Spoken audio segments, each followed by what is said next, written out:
Baik,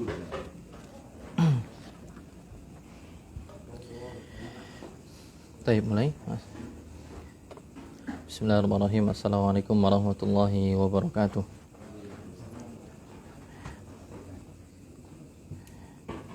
Alhamdulillah wassalatu wassalamu ala Rasulillah wa ala alihi wa sahabatihi wa man walah, amma ba'du. Allahumma 'allimna ma yanfa'una wanfa'na bima 'allamtana wa zidna ilman ya rabbal alamin. Baik. Pada kesempatan di malam hari ini alhamdulillah kita bisa dipertemukan lagi pada kajian pekanan, membahas lanjutan pembahasan yang sebelumnya terkait dengan As-Sirah An-Nabawiyah yang sekali lagi kita ambil dari kitab syarah dari Al-Urjuzah Al-Mi'iyah, yaitu 100 bait terkait dengan Sirah Nabawiyah yang dibuat oleh Ibnu Abil Izz Al-Hanafi yang disyarah oleh Profesor Dr. Walid bin Idris Al-Manisi hafizahullah ta'ala. Dan terakhir kemarin di bait ke-52 ya. Wa wajabat fihi zakatul fitri min ba'di badrin bilayalin ashrin. Ya, setelah beberapa kejadian yang terjadi di tahun 2 Hijriah yang begitu kompleks, sangat banyak. Ada kewajiban puasa Ramadan yang turun kewajibannya di bulan Sya'ban. Sebelumnya pun juga ada peristiwa perubahan kiblat ya, dari Masjidil Aqsa ke Masjidil Haram yang terjadi di bulan Rajab ya sebelumnya. Kemudian kewajiban puasa Ramadan di bulan Sya'ban, akhirnya Ramadannya kemudian puasa. Ya, yang mana sebelumnya kaum muslimin diwajibkan di tahun pertama itu ada puasa Muharram, puasa Asyura tanggal 10 Muharram. Tapi semenjak datang puasa Ramadan, maka puasa Asyura kemudian berubah menjadi puasa sunnah. Nah, di awal mula kewajiban puasa Ramadan, di situ juga terjadi peristiwa besar. Ya, itu perang Badr Kubra, yang mana sebagaimana kita sampaikan sebelumnya, perang Badar terbagi 3. Badar Al-Ula, Badar pertama, Badar Kubra, yaitu Badar kedua yang dinamakan oleh Allah sebagai Yaumul Furqan. Kemudian yang Badar ketiga nanti pembahasannya yang akan datang, Badar Al-Mau'id. Nah, perang Badar Kubra itu ya terjadi di tanggal 17 Ramadan, ya, di tanggal 17 Ramadan. Dan sebagaimana penjelasan yang lalu ya, alasannya adalah Nabi SAW akan menghadang kafilah dagangnya Quraisy yang waktu itu dipimpin oleh Abu Sufyan, yang mana ketika dihadang di tengah jalan ternyata mereka melarikan diri alias memilih jalan yang berbeda, sehingga Nabi SAW tidak bertemu dengan kelompok dagang itu atau kafilah itu. Tapi sebelum itu, karena ya, Nabi SAW telah diketahui oleh Abu Sufyan dan kawan-kawannya memang punya niatan untuk menghadang kafilah mereka yang pergi dari Mekah ke Syam, maka Abu Sufyan mengirim para utusan untuk pergi ke Mekah mengatakan bahwa kafilahnya terancam. Sehingga orang-orang Quraisy pun mempersiapkan pasukan yang jumlahnya hampir 1000-an ya, dipimpin oleh Abu Lahab dan teman-temannya. Ya, untuk mengantisipasi jika Nabi SAW ya, di tengah jalan nanti bisa menghadang kafilah dagangnya Quraisy. Ya. Tapi ketika pulang, ya, ternyata mereka bisa cari jalan yang lain sehingga tidak ketemu lagi dengan Rasulullah SAW. Namun ketika yang datang dari Mekah sudah diutus hampir 1000-an orang untuk ceritanya untuk menjadi sokongan power ya, kekuatan. Ketika misalnya kafilah dagang itu kena cegatannya Nabi SAW, maka untuk membantu. Tapi karena kafilah dagangnya sudah pergi, Abu Sufyan sebenarnya memerintahkan pasukan Quraisy yang datang dari Mekah itu untuk udah pulang aja. Ayo pulang aja. Wong akhirnya kita selamat kok, gitu. Nggak usah dilanjutkan lagi untuk menghadapi Muhammad SAW dan para sahabatnya. Tapi orang-orang Quraisy yang datang dengan dipimpin oleh Abu Jahal dan teman-temannya itu sudah terlanjur jumawa dan sombong. Udah sekalian aja kita habisin Muhammad SAW dan para sahabatnya. Akhirnya terjadilah perang Badar Kubra, ya, yang waktu itu kaum muslimin ada yang mengatakan jumlahnya 313, ada yang mengatakan sekitar 314. Sedangkan orang-orang musyrik jumlahnya antara 950 sampai 1000-an orang. Dan jumlah itu bisa diketahui karena ada riwayatnya. Ada riwayat dari salah satu orang Quraisy, anak orang Quraisy yang ikut pada saat itu ditanya, ya, sehari itu nyembelih apa untuk konsumsi? Mereka mengatakan sehari itu bisa menyembelih 9 sampai 10 ekor onta. 9 sampai 10 ekor onta untuk konsumsi pasukan yang datang dari Mekah. Nah, secara urf, secara kebiasaan orang Arab, kalau mereka safar, satu onta itu biasanya disembelih itu mencukupkan untuk konsumsi 100 orang. Untuk konsumsi 100 orang. Nah, jadi kalau misalnya sekelompok pasukan itu setiap harinya minimal 9 ekor, berarti satu ekornya untuk 100 orang, berarti kisarannya mereka jumlahnya 900 orang. Karena setiap hari butuhnya 9 ekor onta atau bahkan 10. Jadi kemudian para ulama sejarah menyimpulkan bahwa jumlahnya mereka sekitar 900 sampai 1000-an. Ya. Tapi dengan izin Allah mereka kalah. Kemudian setelah itu wajibat fihi zakatul fitri, diwajibkan setelahnya adalah zakat fitr min ba'di badrin bilayalin ashir, yaitu 10 hari setelah perang Badar. Perang Badar terjadi tanggal 17 Ramadan, kemudian 10 hari setelahnya berarti tanggal 27, ya, tanggal 27 Ramadan kemudian turun, ya, syariat pewajiban zakat fitr, yaitu zakatul abdan, ya, karena zakat ada dua, ya, zakat harta dan juga zakat jiwa atau zakat badan. Zakat harta itu ya berkaitan dengan zakat emas, perak, dan yang menjadi penggantinya di zaman sekarang uang, dan juga termasuk di situ perniagaan, ya, dan juga harta yang lain, hewan ternak dan juga hasil tanaman. Dan juga yang kedua adalah zakat jiwa, itu berkaitan dengan zakat fitr. Tapi itu diwajibkan tanggal 27 Ramadan. Ya, itu terakhir kita bahas. Kemudian sekarang kita baca bait ke-53 sampai 55. Wa fi zakatil mali khulfun fadri wa matat ibnatun nabiyil barri. Bait 53. Dan terkait zakatul mal, ya, terkait zakat harta, khulfun fadri, ada khilaf, ya, ada khilaf ulama, fadri, maka ketahuilah, ya. Maksudnya ketahuilah bahwa dalam zakat mal itu ada khilaf tentang waktu pensyariatannya. Ya, ada khilaf berarti maksudnya sebagian ulama menganggap itu juga di tahun 2 Hijriyah, itu berdekatan dengan zakat mal tadi diwajibkan. Berarti ada pendapat yang lain juga, ya. Wa matat ibnatun nabiyil barri, dan juga di tahun itu meninggallah putrinya Nabi sallallahu alaihi wasallam. Siapa dia?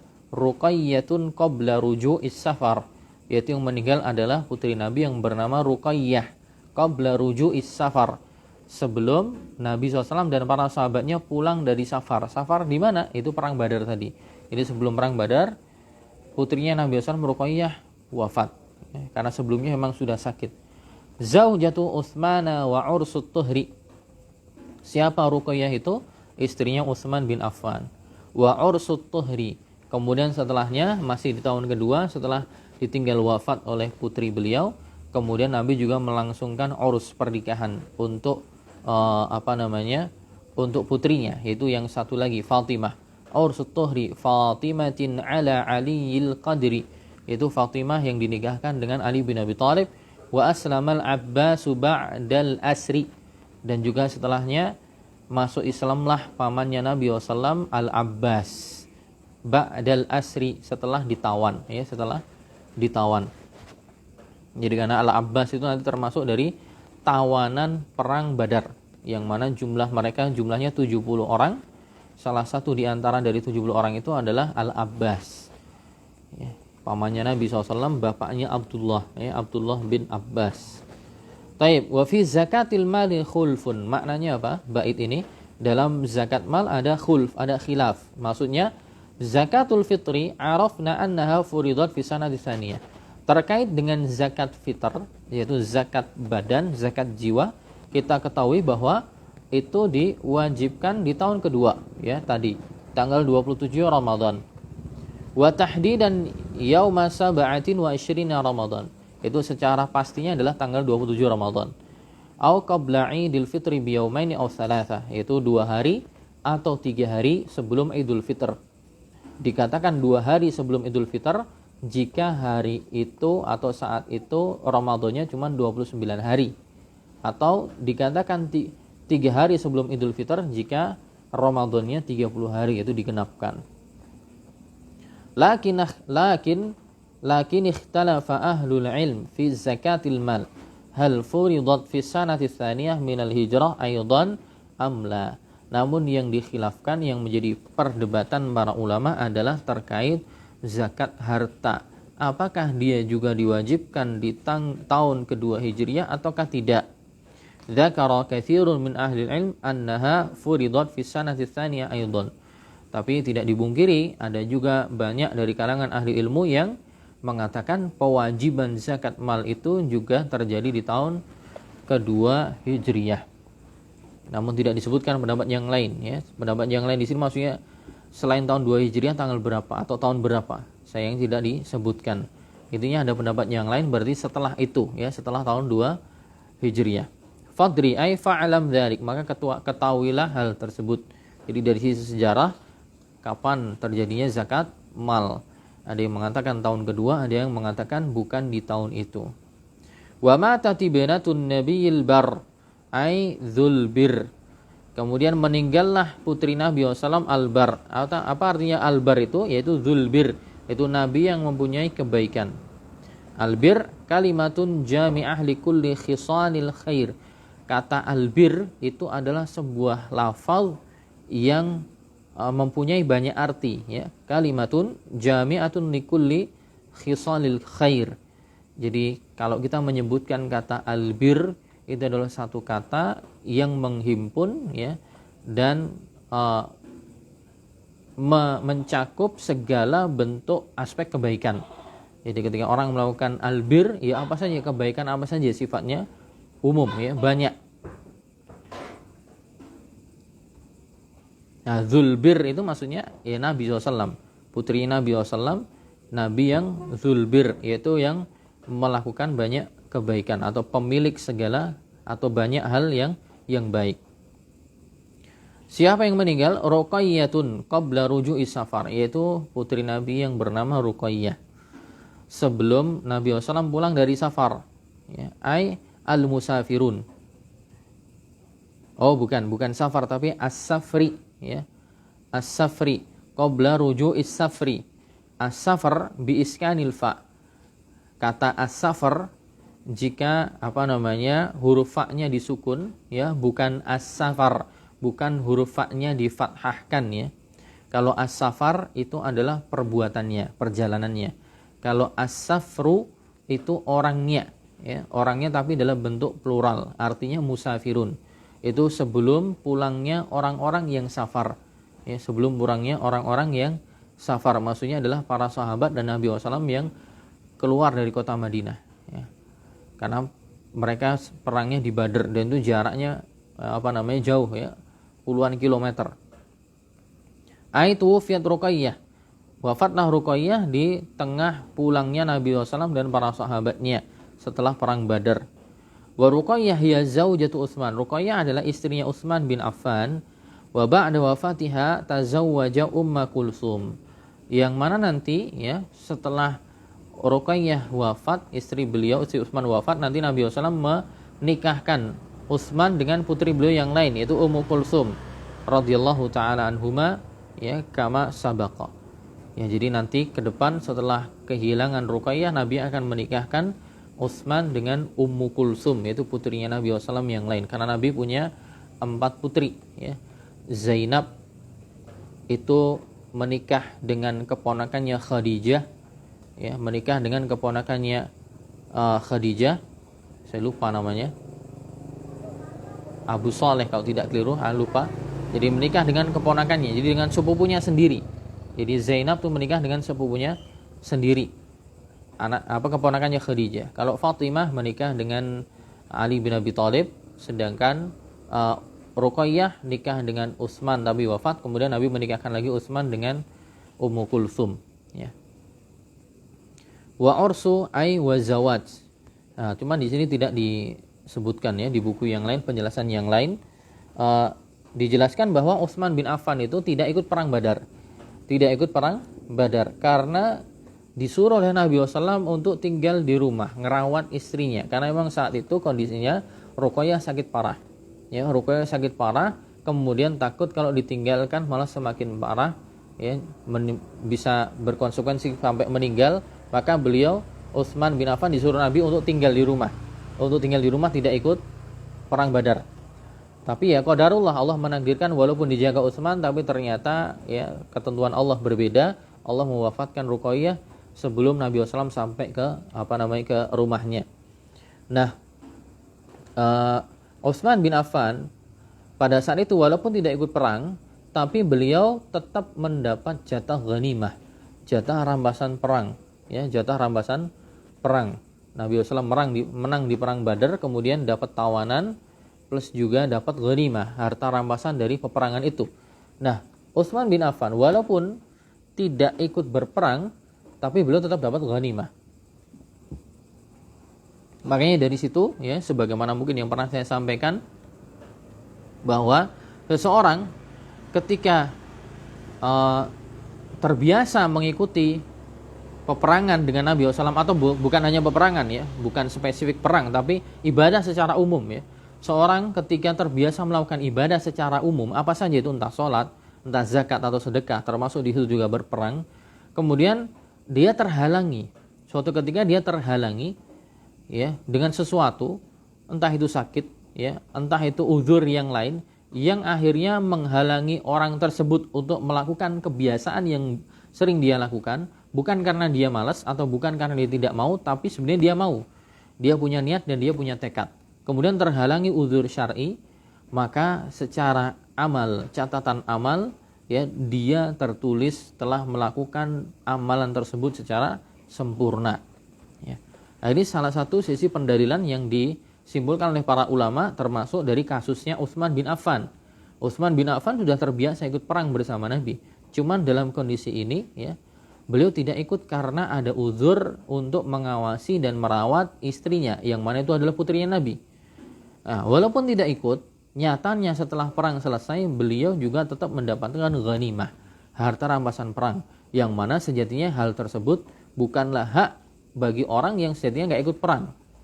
Tapi karena Utsman itu tidak ikut perangnya bukan karena malas atau bukan karena memang tidak mau, tapi karena ada uzur syar'i, maka dia seakan-akan terhitung seperti orang yang ikut perang, mendapatkan catatan pahala itu plus juga konsekuensi dari kemenangan itu, yaitu dapat ghanimah.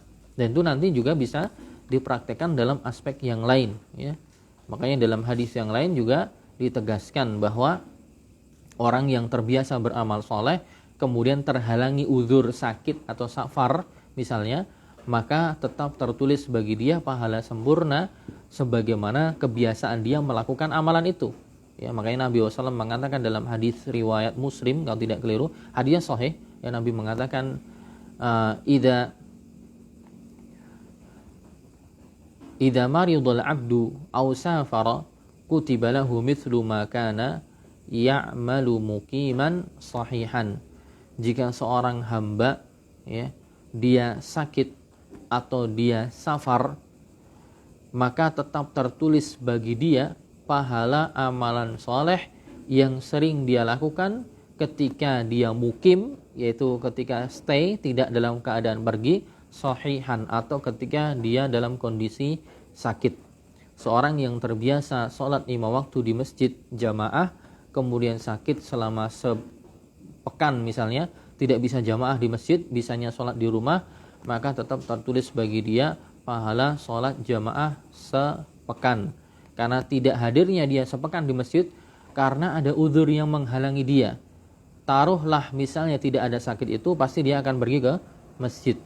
Sebagaimana orang yang terbiasa puasa misalnya Senin Kemis, kemudian dia ada safar, urusan keluar kota, bisnis atau yang lainnya, yang penting minimal safar mubah atau bahkan safar taat, yaitu safar untuk haji atau umrah, ya, kemudian dia tidak bisa melakukan puasa Senin Kemis sebagaimana ketika dia mukim, maka tetap tertulis bagi dia pahala puasa Senin Kemis dengan syarat itu menjadi kebiasaan dia,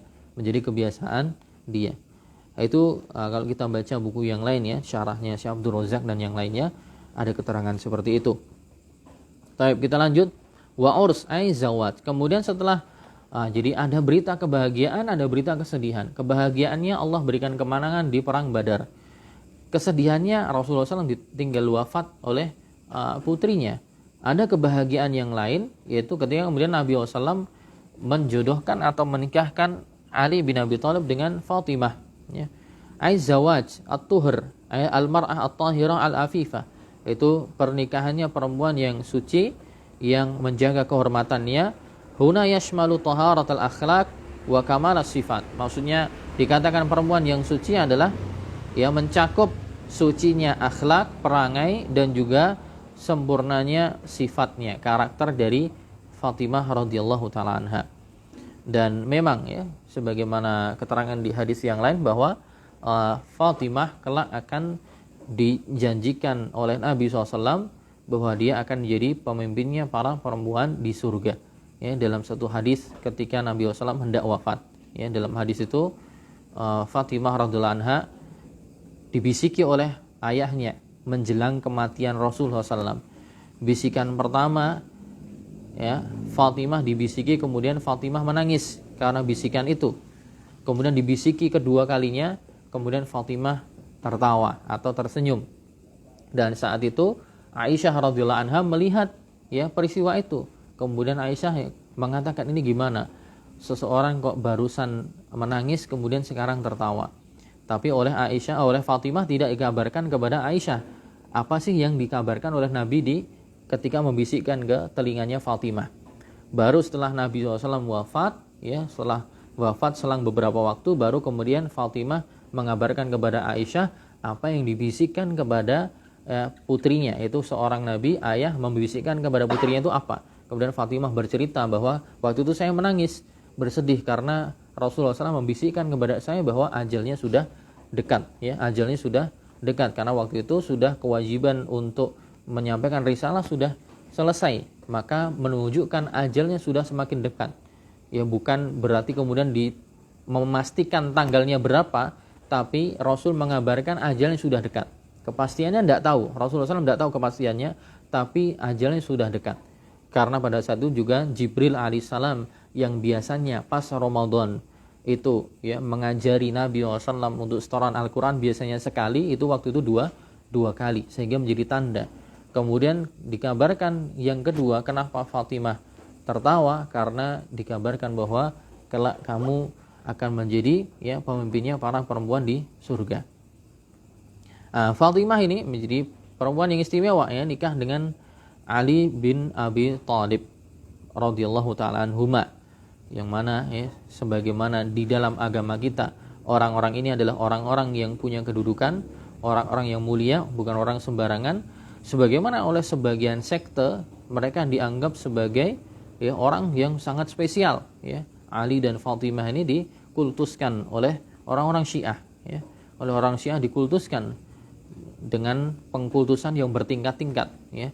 Ada yang mengatakan, ya, meyakini bahwa Ali lebih mulia daripada Rasulullah SAW. Ada yang meyakini bahwa Jibril alaihissalam salah memberikan wahyu, ya, bahkan yang paling parah sampai mengatakan ya Ali itu kedudukannya punya status rububiyah, itu bisa melakukan hal-hal yang bisa dilakukan oleh Allah Subhanahu wa taala. Atau ada yang mengatakan ya Ali selevel dengan Rasul, atau minimal mereka mengatakan bahwa Ali lebih afdal daripada Al-Khulafa Ar-Rasyidun. Ali mengatakan Ali lebih afdal daripada Abu Bakar, lebih afdal daripada Umar, lebih afdal daripada Utsman, yang harusnya yang paling berhak mendapatkan tampuk khalifah setelah Nabi wafat bukan Abu Bakar, bukan Ali, bukan Utsman. Mereka adalah orang-orang yang nyerobot posisi itu. Ini ideologi Syiah seperti itu.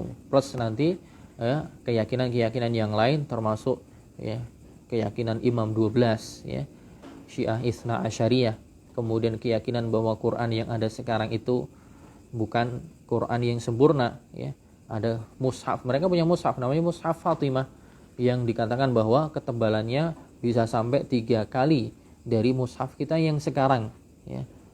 Dan nanti ya baru akan ada nanti akhir zaman baru keluar, atau mereka meyakini bahwa banyak yang dihapus gitu. Jadi sahabat-sahabat ketika membukukan Al-Quran itu tidak sempurna, ada banyak yang dihapus. Ada keyakinan seperti itu. Dan banyak hal-hal yang lain yang merupakan keyakinan-keyakinan yang keliru ya. Bahkan mengarah kepada penyimpangan, bahkan sampai kepada ranah kekufuran. Walaupun Syiah itu juga bertingkat-tingkat, tidak semua satu level. Intinya kita memuliakan Ahlul Bait ya, keluarganya Nabi SAW, tapi sesuai dengan taraf dan kadarnya. Tidak menghinakan tapi juga tidak berlebihan. Lawang Nabi sendiri saja tidak boleh kita muliakan melebihi status beliau sebagai Nabi, apalagi yang keluarganya. Ya, Nabi SAW sendiri mengatakan, ya la tutruni kama atratin nasara Isa bin Maryam. Jangan kalian menyanjung dan memujiku sebagaimana orang-orang Nasara menyanjung dan memuji Isa bin Maryam, yaitu Nabi Isa alaihissalam yang kemudian disanjung berlebihan sampai kemudian menaikkan beliau sampai derajat uluhiyah, derajat ketuhanan yang kemudian dijadikan Tuhan. Ya, itu kalau Nabi aja melarang untuk dikultuskan demikian, apalagi orang yang levelnya di bawah beliau. Dan orang yang soleh harusnya demikian, ya, mewanti-wanti. Ketika dia tahu bahwa dirinya adalah orang yang penting di kalangan kaum muslimin, dia orang yang besar, maka hendaknya dia berupaya. Ya, ketika banyak followersnya, orang itu banyak followersnya, maka dia mewanti-wanti pengikutnya. Jadi kelak nanti kalau saya mati, ya jangan muliakan saya, puji saya melebihi ya sesuatu yang menjadi hak saya.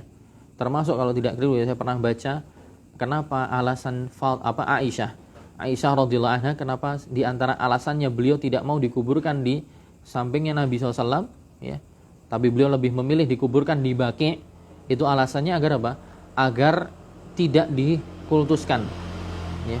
Agar Aisyah radhiyallahu anha tidak terlalu dimuliakan, karena ketika dikuburkan disandingkan dengan Nabi SAW, ditakutkan nanti dikultuskan berlebih atau dimuliakan berlebih ya, melampaui batas haknya sebagai manusia biasa. Ya, tapi ya sebagian orang justru sebaliknya ya, malah mengkultuskan beberapa orang yang sampai melampaui batas, bahkan sampai ada yang bersujud ya, maka sampai ada yang buat poster ya, sindiran ya, salak pondoh dan salah pondok ya. Ada 2 gambar yang digabung dari satu, kemudian di tengah ditulis salak pondoh, kemudian bawahnya salah pondok. Yang atas gambar salak, yang bawah gambar orang-orang yang sujud ke kuburan. Yang di atas adalah salak ya, salaknya salak pondoh. Yang bawah adalah ya konsekuensi dari orang salah mondok ya, karena sampai sujud pada kuburan, mengkultuskan berlebihan. Taib. Nah, jadi kemudian Fatimah menikah dengan Ali bin Abi Thalib.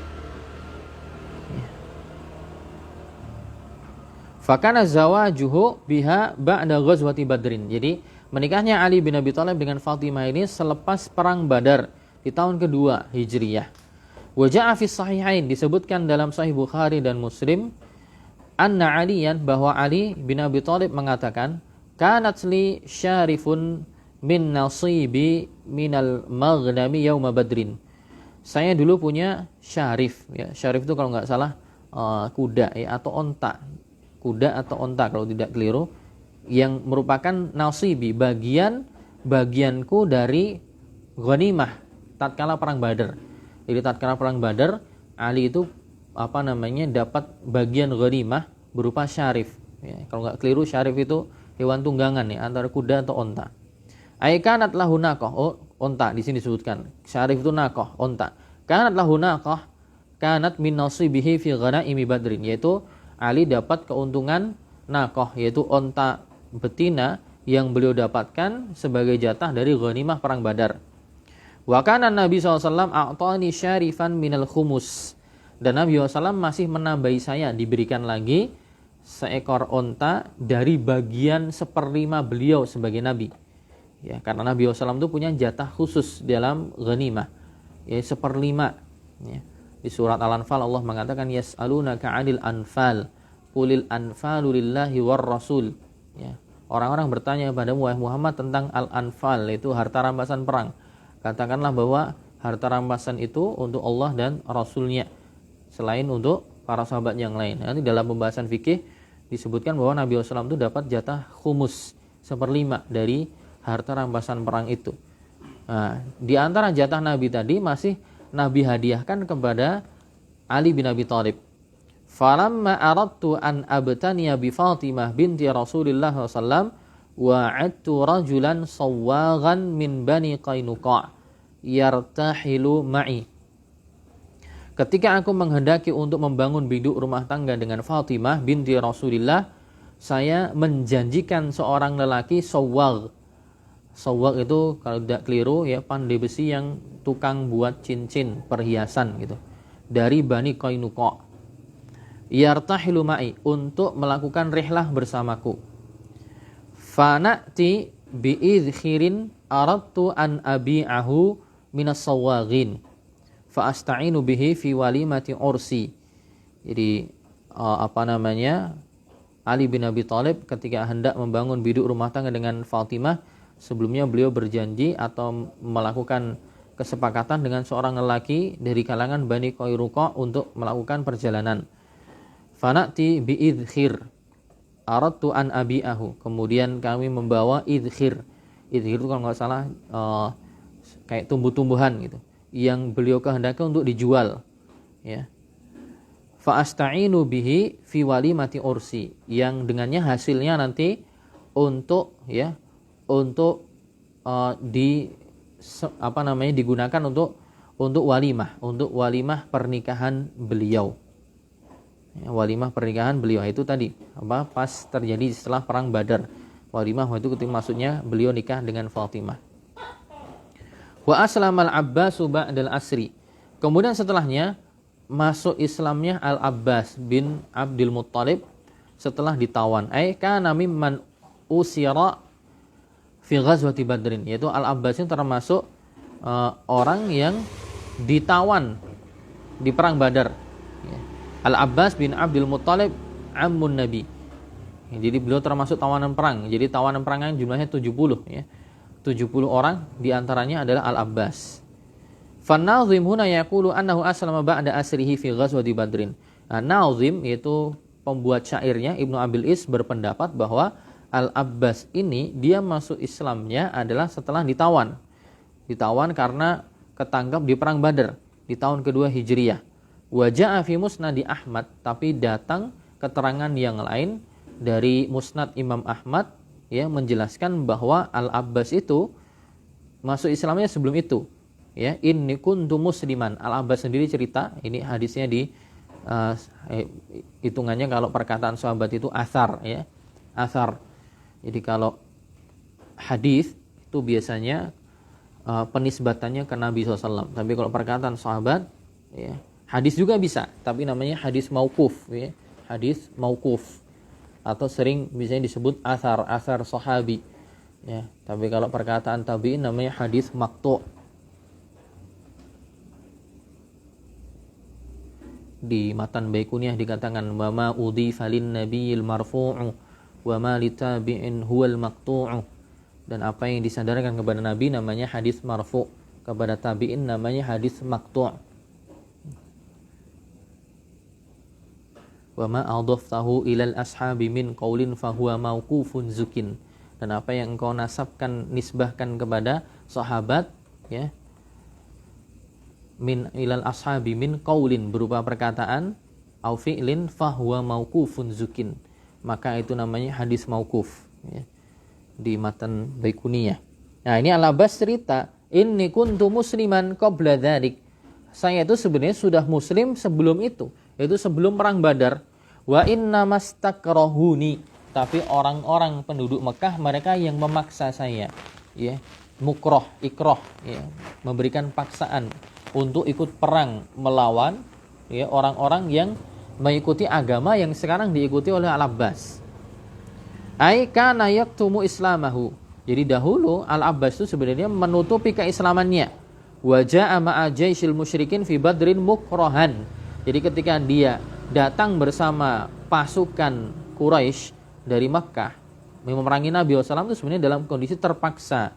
Walakinnahu lam yusyarik fil qital. Tapi sebenarnya dia tidak menghendaki untuk ikut perang. Jadi ada dua pendapat. Al-Abbas itu ada yang mengatakan ya masuk Islamnya itu karena jadi tawanan, ya, jadi tawanan perang kemudian akhirnya bersyahadat. Kemudian ada pendapat yang lain dalam riwayat Imam Ahmad di Musnadnya bahwa ya Al-Abbas itu sebenarnya sudah masuk Islam semenjak dia di Mekah. Hanya saja dia menutupi keislamannya kemudian dipaksa oleh penduduk Quraisy untuk ikut perang Badar, ya, untuk ikut perang Badar sehingga kemudian dia terpaksa untuk berangkat bersama walaupun akhirnya di medan perang dia tidak ikut serta dalam berperang. Nah, ada dua pendapat. Taib, kemudian kita berpindah ke bait ke-56. Wa Qainuqa ghazwuhum fil isri ba'da dhuha yaumi 'idin nahri, ya. Kemudian perang Qainuqa, peperangan mereka, ya, Qainuqa. Bani Qainuqa ini adalah kabilah yang tinggal di Madinah. Karena yang tinggal di Madinah itu setelah Nabi SAW, ya, dan para sahabatnya kaum Muhajirin ke Madinah dan juga kaum Ansar yang basicnya dulu juga Yahudi, ya, Bani orang Aus dan Khazraj masuk Islam kemudian jadi orang Ansar. Kemudian di Madinah ada orang-orang Islam, sebenarnya masih ada beberapa kabilah yang tidak beriman. Mereka masih berpegang dengan keyakinan dahulu. Di antaranya ya Bani Qainuqa, Bani Nadir dan Bani Quraidah. Nah, Bani Qainuqa ini diperangi, ya, setelah Idul Nahri, setelah Idul Nahr yaitu Idul Adha. Ya, alasannya apa? Kita akan baca. Ghazwatu Bani Qainuqa ala ma dzakarahul muallif. Jadi perang melawan Bani Qainuqa sebagaimana yang disebutkan oleh penulis yaitu Ibnu Abil Is, kana fi duha, terjadi di waktu duha di hari Idul Adha di bulan Dzulhijjah tahun kedua Hijriah. Lakinnal masyhur fi kutubis siyar annaha kanat fi muntasafi syahri Syawal minas sanati tsaniyah. Jadi ada perbedaan pendapat lagi tentang kapan terjadinya Nabi SAW menyerang Bani Qainuqa. Pendapat pertama yang menjadi pegangan penulis yaitu Ibnu Abil Is adalah itu terjadi setelah Idul Adha di waktu duha, yaitu di bulan Dzulhijjah masih di tahun 2 Hijriah. Tapi pendapat kedua mengatakan di pertengahan bulan Syawal, ya, di pertengahan bulan Syawal. Tempat perangnya di mana? Fi makani Bani Qainuqa fi awalil Madinah. Tempat perangnya adalah ya di kampungnya Bani Qainuqa, Awali. Awali itu adalah dataran tinggi, ya, dataran tinggi kota Madinah. Jadi di sana itu ada tempatnya itu kan ada lembah, ada gunung. Yang dataran rendah itu di lembah-lembah, ada nanti yang tinggalnya agak di lereng-lereng di dataran gunung. Itu namanya Awali, ya, namanya Awali, tempat-tempat tinggi. Ya, seperti di Mekah itu juga banyak orang-orang yang bangun-bangun rumah di perbukitan-perbukitan, ya. Bahkan ada kampung namanya Kampung Awali, ya, kampung tempat tinggalnya Syekh Sudes dan orang-orang besar di Mekah itu namanya kampungnya Awali karena memang di situ datarannya agak tinggi. Nah, di Madinah juga sama, di tempat-tempat yang agak tinggi itu dululah yang menjadi tempat tinggalnya Bani Qainuqa. Itu diserang di sana oleh Nabi SAW dan sahabatnya. Sebab peperangannya apa? Tidak mungkin, ya, ada asap kecuali ada api, ya, ada sebabnya, ada gula, ada semutnya, ada sebabnya yang kenapa terjadi peperangan. Annahum ghadaru bil muslimin, itu karena mereka menyelisihi janji atau mengkhianati janji, perjanjian yang ada mereka selisihi. Itu sebabnya. Karena sebelumnya, teman-teman sekalian, Nabi SAW ketika tinggal di Madinah itu bisa tinggal tentram, aman, damai. Nabi SAW menjalin hubungan ekonomi juga dengan orang-orang Yahudi, ya mereka tinggal bersamaan, tidak ada masalah. Kenapa? Karena di situ ada juga namanya piagam Madinah.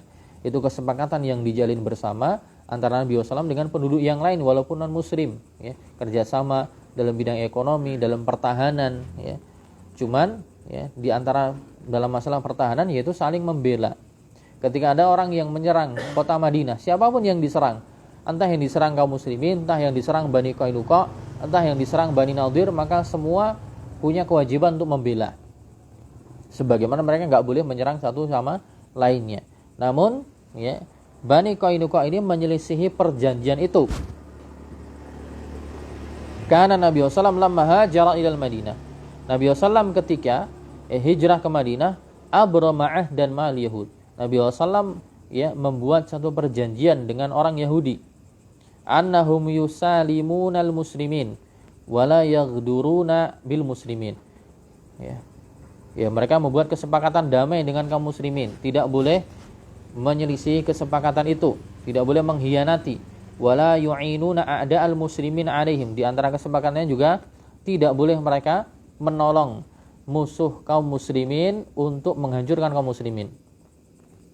Wa fi muqabili dzalik al muslimun yu'amminunahum, ya. Sebagai timbal balik dari hal tersebut, maka orang-orang beriman juga harus memberikan keamanan kepada mereka, diberikan suaka fi amwalihim wa dimaihim, ya, harta mereka, darah mereka terjaga, tidak boleh ditumpahkan. Nah, ini namanya, kalau ada perjanjian seperti itu namanya mu'ahad, ya. Orang kafirnya namanya kafir mu'ahad, tidak boleh diperangi, ya, tidak boleh diperangi, tidak boleh untuk dialirkan darahnya.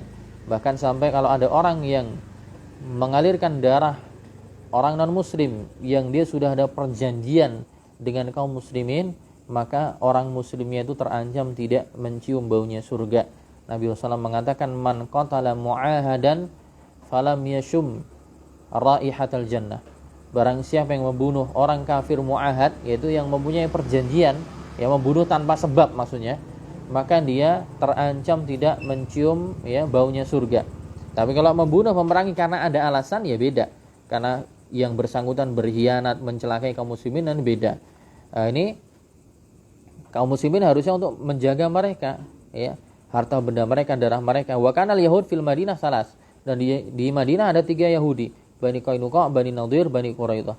Fa hasala anna imra'atan minal muslimin dhahabat tabta'u fi suqi Bani Qainuqa. Jadi ada perempuan dari kalangan kaum muslimin itu pergi kemudian berniaga, berjual beli di pasarnya Bani Qainuqa. Fakanat hadhil mar'ah al-muslimah jalisah. Jadi perempuan muslimah ini yang pergi ke pasarnya Bani Qainuqa, dia duduk-duduk di satu tempat. Fatalabu minha an takshifa wajhaha. Kemudian orang-orang Yahudi Bani Qainuqa meminta untuk membuka wajahnya. Falam taf'al. Maka perempuan tadi tidak mau membuka, tutup wajahnya. Faja'a rajulun minal yahud min khalfiha. Maka datanglah salah seorang lelaki Yahudi dari belakang perempuan tersebut. Wa akhadha tarafa thawbiha wa wada'ahu bisyaukah wa hiya la tash'ur. Falamma qamatil mar'ah in kashafat syai'un min awratiha faja'alu yadhakuna minha. Jadi ditarik paksa penutup kepalanya sampai tersingkap auratnya, kemudian orang-orang Yahudi tersebut tertawa. Fasahatil mar'ah. Si perempuan pun teriak, ya, karena terzalimi. Fasami'aha rajulun minal muslimin. Maka kemudian salah seorang kalangan muslimin mendengar kezaliman yang dilakukan oleh orang-orang Yahudi tersebut kepada perempuan tadi. Fadhahaba ilal yahudi faqatalah. Maka kemudian si orang tadi, kaum muslimin tadi, yang laki-laki tadi, menolong perempuan tadi karena marah si perempuan tadi dizalimi, dibunuh sama laki-laki muslim tadi. Fajtama al yahud alal muslim faqataluhu. Maka orang-orang Yahudi pun kemudian, ya, bahu membahu untuk bareng-bareng bunuh lelaki tadi. Fa kharaja Nabi sallallahu alaihi wasallam wa ma'ahu jam'un kabirun minas sahabah minal muhajirin wal ansar fahasara diyar Bani Qainuqa 15 yauman. Kemudian karena alasan itu, kemudian Nabi SAW bersama sekelompok besar dari kalangan sahabat kemudian mengepung kabilah Bani Qainuqa kurang lebih 15 hari. Ya, hatta nazalu ala hukmihi. Kemudian sampai menerapkan hukum, ya, Nabi SAW menerapkan hukum atas mereka. Wa kharaju mukattafina wa muqayyidin. akhirnya mereka orang-orang Bani Qainuqa tadi keluar dalam kondisi terikat. Fa amara Nabi sallallahu alaihi wasallam antuktal muqatilatuhum. Kemudian diperintahkan orang-orang yang tadi ya memerangi mereka dihukum mati. Fa akhadha Abdullah bin Ubay bin Salul ra'sul munafikin yashfa'u fihim 'inda Nabi. Ya, jadi keputusannya dibunuh. Tapi kemudian ada pentolan munafik ya, namanya Abdullah bin Ubay bin Salul, dan ini nama yang tenar, gembong orang-orang munafik, datang untuk nego kepada Nabi SAW, memberikan syafaat. Faqala haula'i hulafai. Ya. Abdullah bin Ubay bin Salul mengatakan, wahai Rasulullah, mereka itu adalah sekutu-sekutu saya, maksudnya teman-teman dekatnya. Fa'arada Nabi an yata'allafahu. Faqabila syafa'atahu annahu la yaqtuluhum. Jadi Abdullah bin Ubay bin Salul ini nego kepada Nabi SAW, mereka itu adalah teman-teman saya, orang-orang dekat saya. Nabi SAW menghendaki barangkali dengan itu mereka bisa yata'allaf. Itu kemudian lembut hatinya, bisa menerima agama, mungkin demikian apa yang dikehendaki Nabi. Akhirnya kemudian negosiasi syafaat yang diajukan oleh Abdullah bin Ubay bin Salul kemudian diterima oleh Nabi SAW, dan akhirnya mereka pun tidak dihukum mati. Walakin yujlu minal Madinah wa la yabqa minhum ahadun. Tapi syaratnya dimaafkan, tidak dibunuh, mereka diusir dari Madinah ya, dan tidak boleh ada seorang pun menetap di Madinah. Fa kharaju minal Madinah, keluarlah mereka dari Madinah. Wa kana adadu Yahud Bani Qainuqa 700 nafs, dan jumlah mereka pada saat itu 700 orang. Fa kharaju, mereka akhirnya keluar dari kota Madinah. Yang nanti mereka kemudian akan balas dendam, ya, akan balas dendam, bersekutu dengan orang-orang Quraisy, ya, dan kemudian terjadi perang perang Ahzab, ya, kalau tidak keluar nanti perang Ahzab. Nah, jadi itu alasan kenapa Nabi SAW mengusir Bani Qainuqa, karena mereka menzalimi seorang perempuan muslimah yang saat itu ingin membeli satu kebutuhan di pasarnya mereka, tapi malah dihina, malah dilecehkan, ya, sampai teriak, ya, terbuka auratnya, disingkap wajahnya, terbuka auratnya, dizalimi, ditertawakan. Kemudian ada seorang sahabat muslim membantu perempuan tersebut, ya, sampai membunuh orang yang menzalimi tadi. Tapi kemudian orang Yahudi bekerja sama, kemudian membunuh bareng-bareng kaum muslim tadi, seorang muslim tadi, kemudian Nabi pun membalas, ya. Nah, karena yang menyulut masalah mereka sendiri, ya, menzalimi seorang muslimah, dizalimi, dihina, dilecehkan, padahal sebelumnya sudah ada perjanjian. Nah, dan itulah sifatnya orang-orang munafik, ya. Sifatnya orang-orang munafik demikian, ya. Mereka menampakkan wajah yang baik di hadapan kita, tapi di balik itu sebenarnya hatinya menutup, ya, ditutupi dengan penuh kebencian. Dan kemunafikan itu ada banyak, ya, ada kemunafikan yang i'tiqad secara keyakinan, ada juga kemunafikan yang secara amal. Kemunafikan yang secara keyakinan dalam hati itu mengeluarkan pelakunya dari Islam. Tapi kalau kemunafikan secara amal, perbuatan, itu menjadikan pelakunya fasik tapi masih mukmin kalau dia dari kalangan orang yang beriman. Ya. Tapi kalau dari kalangan orang yang memang basicnya kafir, ya memang sifat-sifatnya seperti itu. Ya, Nabi SAW mengatakan ayatul munafik salasa. Ya, tanda-tanda orang munafik 3. Idza haddatsa kadzaba, kalau dia berbicara maka dia berdusta. Ya. Wa idza wa'ada akhlafa, kalau dia berjanji dia mengingkari. Ya. Wa idza tumina khana, kalau diberikan amanah dia berkhianat. Ya.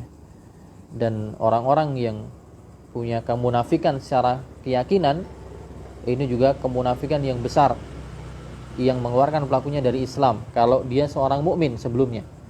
Yaitu seperti apa? Disebutkan para ulama ada 5, yaitu bughdur rasul, yaitu murka dengan Nabi SAW. Wa bughdu ma ja'a bihir rasul, memurkai apa yang dibawa oleh Nabi, syariatnya. Jadi kalau ada orang kok murka dengan Nabi, yaitu orang yang membawa syariat ini, atau murka dengan apa yang dibawa beliau, atau takdzibur rasul, mendustakan Nabi SAW, mendustakan Nabi, mengatakan Nabi dusta, atau takdzibu ma ja'a bihir rasul, ya, atau mendustakan sebagian dari apa yang dibawa oleh Nabi, aturan syariatnya itu ada yang dusta. sebagian aja dikatakan kufur, apalagi semua. Kemudian al-masarrah bin khifadil Islam, itu orang yang senang ketika Islam tumbang, Islam runtuh, Islam turun, dan dia senang, maka ini juga termasuk kemunafikan secara akidah, secara keyakinan. Dan juga al-karahah birtifa'il Islam, itu orang yang enggak senang ketika Islam naik, ya, Islam naik, Islam meninggi, Islam jadi mulia, dia enggak senang. Ada 6 ya. Kemunafikan i'tiqadi yang termasuk itu nifaq ya, i'tiqadi, dan termasuk kufur akbar yang mengeluarkan pelakunya dari keimanan. Taib, mungkin itu yang bisa kita sampaikan sampai bait ke-56. Insyaallah di pertemuan yang akan datang kita lanjut di bait ke-57. Subhanakallahumma bihamdika asyhadu an la ilaha illa anta astaghfiruka wa atubu ilaik. Assalamualaikum warahmatullahi wabarakatuh.